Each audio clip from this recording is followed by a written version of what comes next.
Hello, everyone, and welcome once again to our IVF webinar. And we are back with one more presenter tonight. As you can see, this is García Sifre, and she is the embryologist at IVF-Spain. So we have our second guest from IVF-Spain. I'm very happy and pleased to have you here. How are you feeling tonight, Anna? I hope everything is fine. Yes, everything is fine. Thank you. Thank you so much for joining us tonight. And originally, Anna, she is located in Alicante, but tonight she will be speaking from Manchester. So I'm very happy that you found some time to present this amazing topic for us. And just so you know, we will start off with Anna's presentation on our topic, which is selecting embryos for better success. And of course, she will explain all the steps, how it's done. And afterwards, as always, you will have a time to ask your questions. So don't forget to put those in the chat section so that Anna can help you out. And I'm sure it's going to be an interesting session and you will have many questions. So as always, just go ahead and do it, okay? And of course, as you know, my IVF Answers, we are here simply every day just so we can support you, answer your questions, give you the opportunity to look what's happening behind embryology lab, because this is definitely a topic that is interesting and I think it's not still discussed enough. So it's always nice to see what the embryologists are doing in the lab. And this is our main focus tonight, but of course, as you know, there are plenty of topics that we've discussed already, and there are still plenty of topics that we will discuss as well. And of course, my IVF Answers, we are part of European Fertility Society, which is again bringing everyone so that we can support each other, doctors, psychologists, coaches, but of course, you all, our patients, and I'm very happy to be part of it as well. And right now, I think it's time to start off with our presentation. Right, Anna? Ready? Perfect. Yes. Excellent. Let's go ahead then. Okay. So good evening, everyone. Thank you for this introduction, Caroline. My name is Ana Garcia, and as you say, the topic of this webinar is selecting embryo for better success. When we talk about embryo selection, there are three main markers to assess. These are the embryo morphology, the embryo kinetics, and the embryo genetics. The morphological criteria is the most commonly used, and it is essential to evaluate the embryo quality. The kinetic criteria talks about the timing the divisions are taking place at embryo's development. And when mixing these both, we obtain the morphokinetic criteria, in which we take into consideration the time for the divisions to take place and the quality the embryos have at a specific point of their development. I will give you more details later on about how this is evaluated in our lab. Then we also have the embryo genetics, which in the latest years has become quite important as we're taking about embryo selection. By analyzing the embryo genetics, we are able to know if the embryo is chromosomically normal, which will increase the chances of attaining positive pregnancy in a shorter period of time. In order to assess the embryo kinetics, we need the help of time-lapse incubators. These kind of incubators provide a stable environment for culture conditions. They have individual chambers for each patient and take pictures of the embryos every 5 minutes. With this information, we can analyze the morphokinetics of the embryo and consider the synchrony of cell division, the cell cycle duration, and direct cleavages. These markers help us to predict the implantation potential and make a better embryo selection. In this following slide, you can see the timing for embryos development. Here we say that day 0 or time 0 will be when the spermatozoa and the oocyte are fused. This happens the same day as the egg retrieval, and normally 3 or 4 hours after that. 16 or 18 hours after this union takes place, we will consider day 1 of development. At day 1, we will see if the oocyte has been fertilized or not, and if it is normal or abnormal fertilization. At this stage, we normally contact the patients from our lab and let them know about the number of eggs that were retrieved and matured and the ones that we have successfully fertilized. This will be the number of embryos that we will follow during the embryonic development.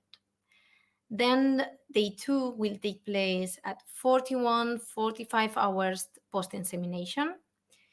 Here we already see embryo cleavage, and we can see a certain number of cells and different fragmentation rate depending on the quality of the embryo. Day 3 happens at more or less 70 hours post-insemination. These timings can vary between the different labs due to different media conditions, the environment conditions, and the culture media. So each lab sets their own standard timing considering the conditions that they have. Then when we have day 4, on day 4 of development, we can already see the cells compacting. This normally happens 94-98 hours post-insemination. And then we have day 5 or day 6, which becomes a wider range because here we have to analyze a particular structure, and the time frame can vary between 110 hours and 134 hours post-insemination. If we now talk about the morphological assessment, at day 2 and day 3 of development, we classify the embryos considering the number of cells they have and the percentage of fragmentation they present. It is considered an optimal development to have 4 or 5 cells on day 2 and between 7 and 8 cells for day 3. So the fragmentation rate, as you can see in this picture, goes from 1 to 5, being 1, 0% of fragmentation, to less than 10%, grade 3 between 10 and 25%, grade 4 25 to 50, and grade 5 above 50% of fragmentation. We normally get a lot of questions regarding these fragments, what they are, where they came from. So the cells, when they split, sometimes release remains, cell debris with no nucleus that they don't really need. So what happened is that as much fragments release, the more difficult it is for the embryo to keep developing until the blastocyst stage, which is the current structure that can deal in a pregnancy. So this means that if I had a grade 3 embryo on day 2 of development, I don't have any chances to get pregnant? No, it doesn't mean that. It just means that the chances are lower to form a blastocyst, but they also can manage to remove these fragments and still form this structure with the remaining cells. So during these days, we will classify the embryos with the number of cells they have and a number according to the fragmentation rate. We always say that a grade 1 or 2 will be good quality embryos, grade 3 or 4 medium quality, and 5 bad quality embryos. Once we arrive to day 5 or 6 of embryo development, we will see a completely different structure, as you can see here in this picture. This structure is named Blastocyst. Probably you already know about it. And it's more organized and complex. It is possible to define 3 main parts. The trophectoderm, which is the layer of cells that will become the placenta, and is this part from here. Then we also have the internal cell mass, which will be the embryo. And then we have the pellucid zone, which surrounds the oocyte from the beginning and now surrounds the embryo too. This zone will become thinner and break at some point, so the embryo can come out and implant in the endometrium. When we have this structure, the question is, how do we classify the embryos when they are in the blastocyst stage? So we use three different markers to assess the morphology at this point: the expansion rate, the quality of the internal cell mass, and the quality of the trophectoderm. So the expansion rate goes from 1 to 6, being 6 when the pellucid zone has broken and the embryo is completely outside this membrane. When we have a blastocyst classified as a 1, it means that it's an early blastocyst, and sometimes it makes it difficult to differentiate from the cell innermost and some bigger cells of the trophectoderm. So that's why we prefer to have more expanded blastocysts in order to provide a good assessment of the quality of the trophectoderm and also of the innermost. And then for the inner cell mass and the trophectoderm, it goes from A to D, being A the best quality and D the worst. In our laboratory, embryos graded as A or B will be transferred and cryopreserved always, and embryos with grade D will be discarded.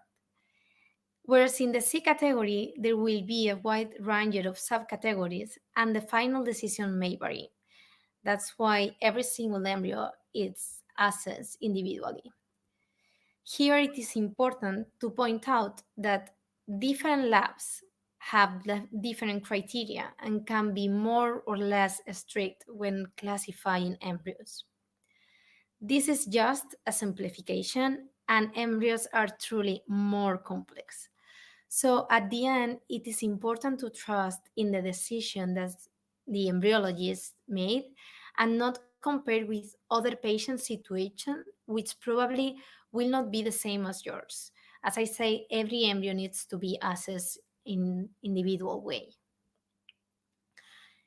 Here, I would like to talk about a clinical case that we have in our lab, and I would like to show you some examples. So for this patient, the day after the egg collection, we had 9 oocytes correctly fertilized. They were in our time-lapse incubator, so we were able to follow the divisions.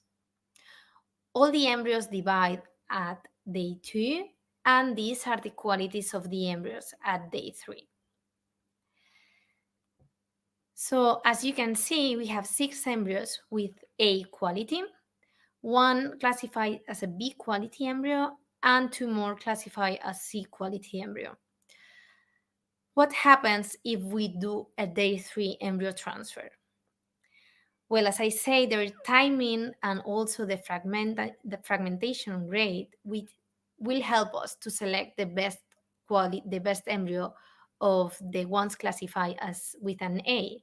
But there's still difficult to decide which is gonna be the best. But what happens if we go to a day 5 embryo transfer? Well, if we go to a day 5 embryo transfer, this decision becomes easier. We get much more information at this stage.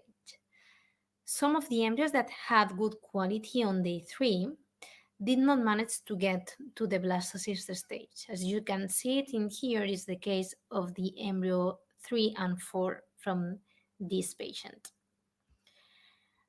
And from the ones that did, now we can rank them and decide which will be our priority for transfer. In this case, we have now transferred the last embryo, then embryo number 9, and then we have also cryopreserved 3 more blastocysts. This is now another example from our lab.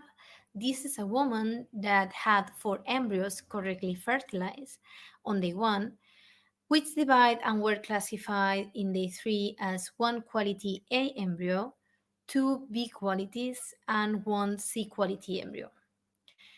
If we now perform a transfer, there's no discussion. We will choose the embryo grade as an A to transfer.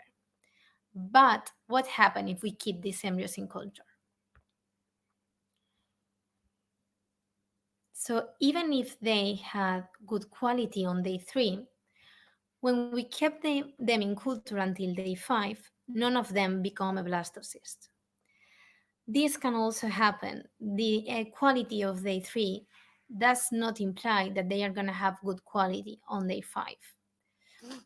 And this, I think there are 2 examples that really help to understand why we strongly recommend to do day 5 culture, as the information it provides is relevant and important when talking about embryo selection. Most of our transfers nowadays are performed on day 5. And the last marker to consider if we talk about embryo selection will be the embryo genetics. When we talk about morphology and timings, we can actually see it. But even if everything looks okay in the embryo, it's possible that the embryos are not molecularly right and they can have some sort of chromosomal problems, which is not visible in any way. Now we can analyze this by doing PGTA testing. If you look at this graph, you can see that in 35, 36 years, the euploidy percentage dramatically decreases.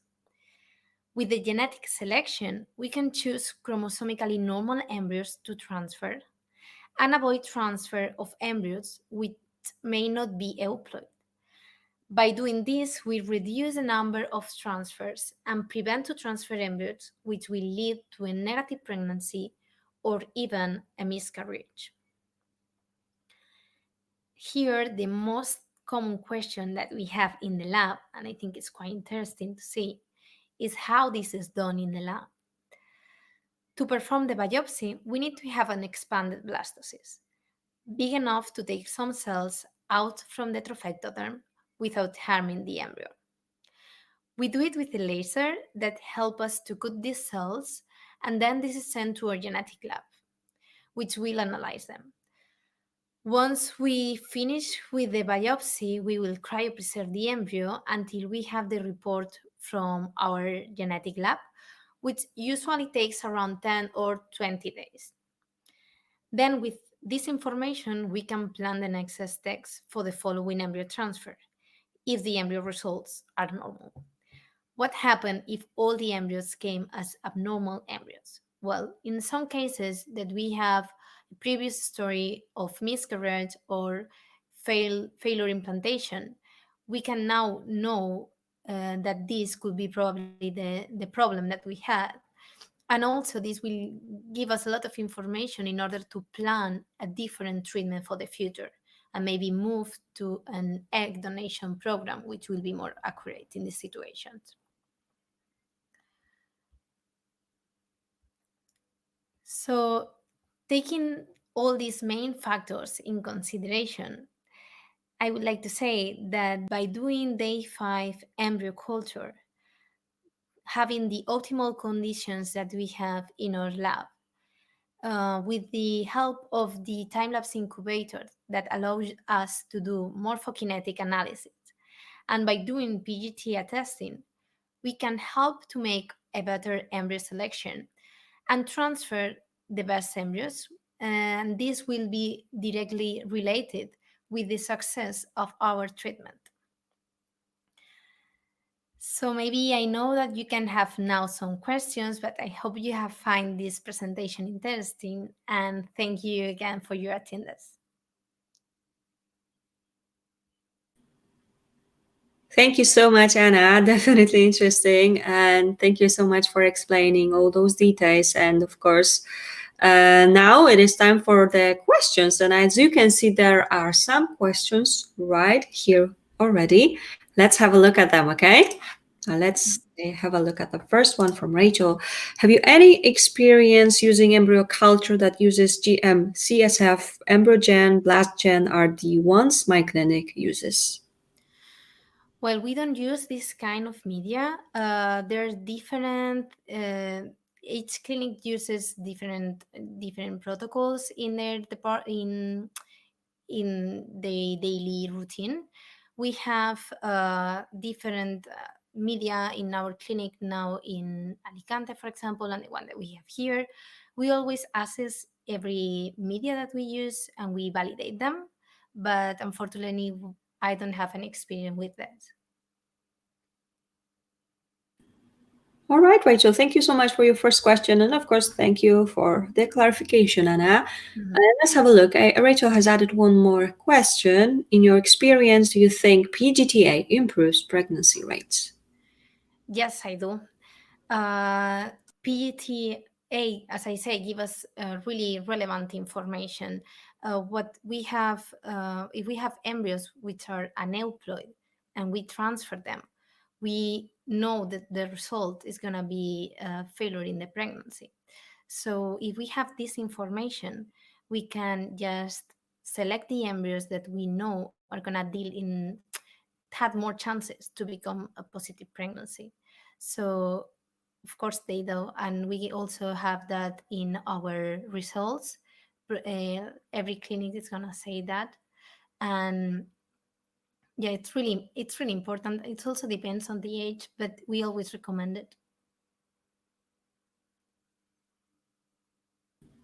All right, wonderful. Thank you so much once again for that explanation. And next question is, so is embryo fragmentation bad for the success of an embryo? Yeah, I think I have tried to explain this, but I will do it for sure again. So it's definitely it can it's not the best thing. So if the embryos fragments the fragmentation rate is really high, the embryo is not going to develop to the blastocyst stage. So it's not going to be a successful embryo. It's not going to create this successful structure that we want. If the fragmentation rate is not as big, they can manage to form this structure anyway, and they can also deal in a positive pregnancy. And we have a lot of cases that it has already happened. But the fragmentation rate will affect the quality of the embryo, yes.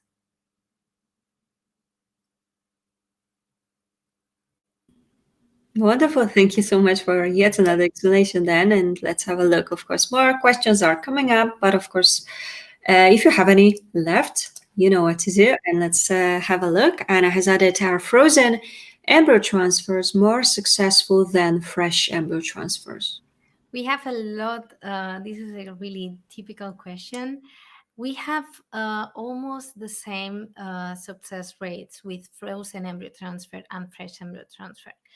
I would like to say here that we have also like a 99% of viability when we thaw the embryos. So they have almost the same quality. So the success rates are quite similar, yes, at least in our clinic.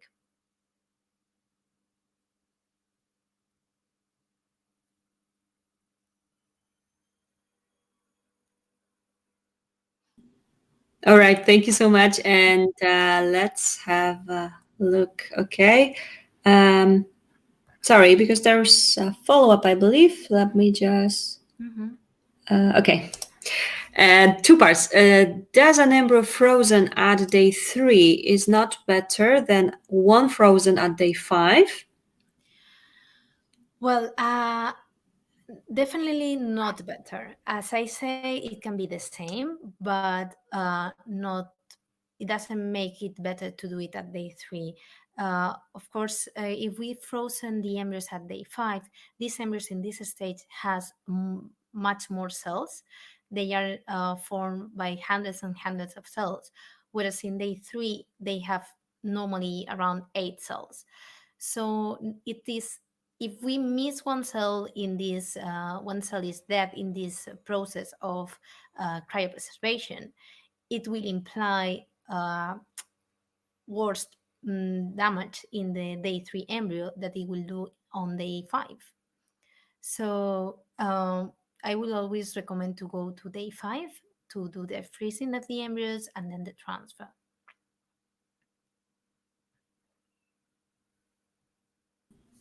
All right, excellent. Thank you so much for yet another explanation. All right, next question also here. And do you freeze all embryos or only high grade embryos? We just freeze or transfer good quality embryos. Grade A or grade B, good embryos, we always freeze it.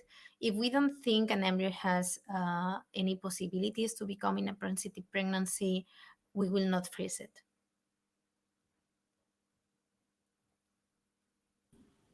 All right, understood. Understood, of course, as well. And let's have a look. Okay, Margie has added one more question. So, could picking a good sperm with Pixie improve the embryo result if the egg is not the best one? Okay, if the quality of the egg is not a good quality, is not the best one, is not good, um, the Pixie is not gonna improve the outcome of the treatment. Pixie is gonna help when the quality of the sperm is not good.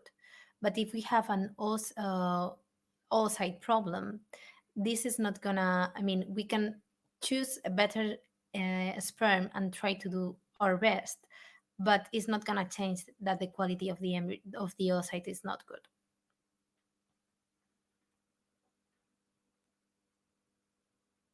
And again, thank you so much for that question, of course, and for your explanation. And of course, more questions are coming up. And here's the next one. I heard that embryo development stops on fourth day. That is often caused by sperm quality. Is that true? Uh, okay, I would like to explain this maybe a little bit more in deep. The sperm capacity of the male factor, let's say, it starts to appear on day 3. It becomes part of the embryo on day 3. So it's true that at some point, if we, for example, see that all this embryo had good fertilization, good quality on day 2, good quality on day 3, but suddenly something stops on day 3, after day 3, day 4, we can suspect that this can be related with the male factor.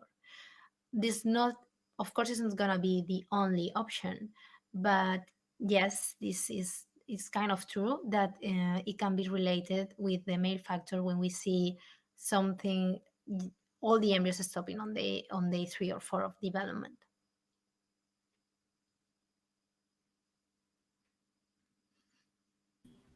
Perfect. Thank you so much again, of course, for that explanation.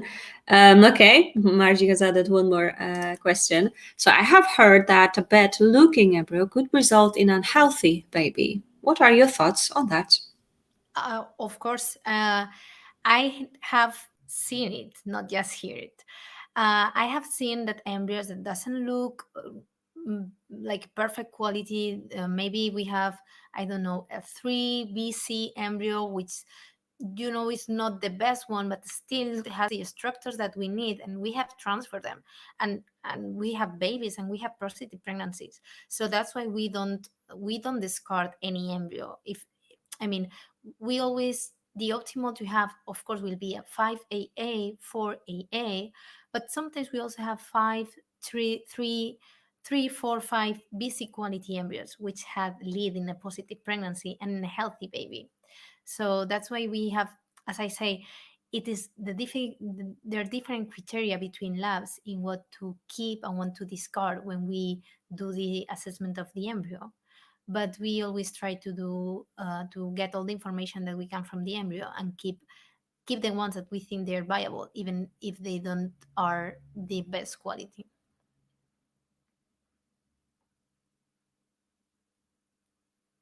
All right, excellent. Again, thank you so much, of course. That's definitely sounds interesting. And thank you for your explanation. Okay, next question.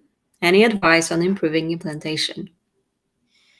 Yeah, I mean, if we talk about the embryos, to improve the implantation, I will recommend you to do a PGTA testing. I don't know if in your previous you have already done or not, but the implantation failure most of the times is related with abnormal embryos.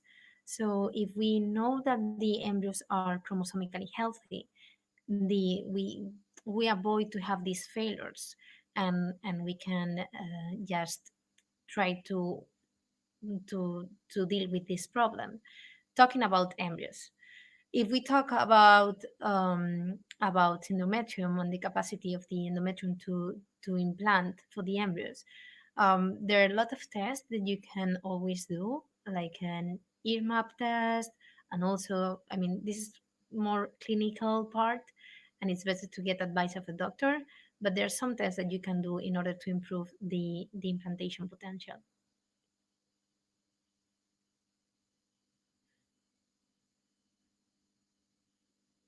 All right, Anna, thank you so much for your question. And again, of course, Anna, for your answer as well. And let's have a look at the next question. So we are in a donor cycle with donor sperm. What is the quality of frozen sperm versus fresh?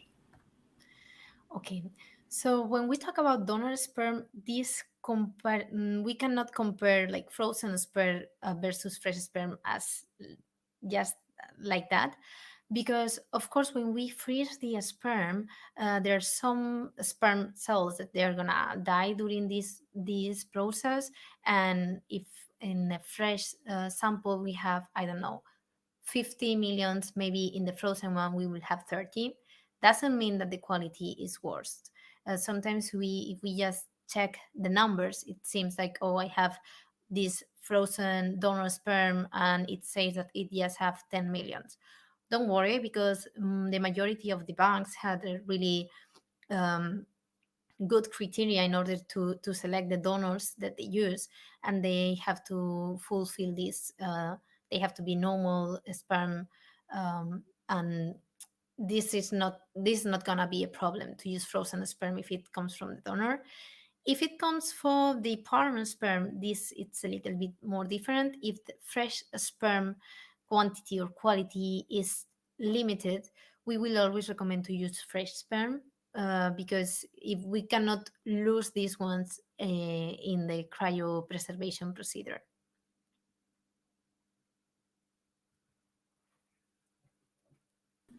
All right, again, that makes perfect sense. Thank you so much indeed for yet another question. And we do have another question, kind of similar, of course, to the previous one, but let's have a look, okay? So does good looking embryos mostly mean good quality, meaning healthy embryos? So the euploidy and the morphology is not really related. Of course, if we have good quality embryo, I mean, if we have a 5AA quality embryo, doesn't guarantee that it's gonna be euploid. We have really nice embryos that then, after the PGT test results comes, we see that they are an euploid. So this is not as easy to relate. When we talk about healthy conditions, as I say, the only way to assess that is by doing PGTA testing. We cannot check in just with the morphology.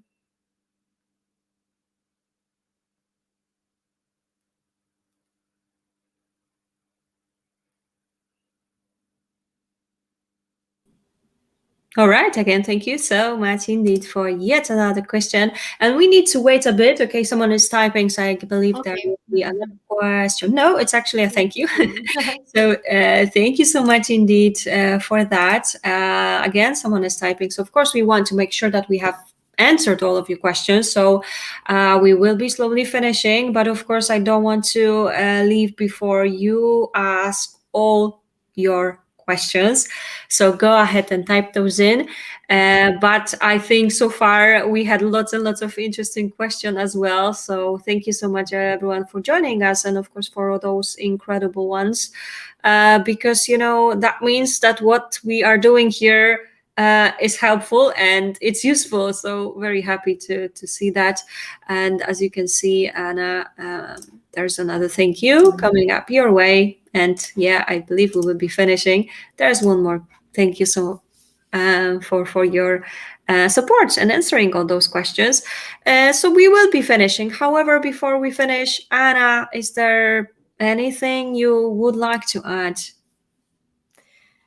No, just say thank you for giving me the opportunity to share this piece of our lab with you, and I really hope you found this helpful. And also, just to say that any question that you can have, we are always happy to help. You can always send us an email to the clinic, and we will try to answer all your questions.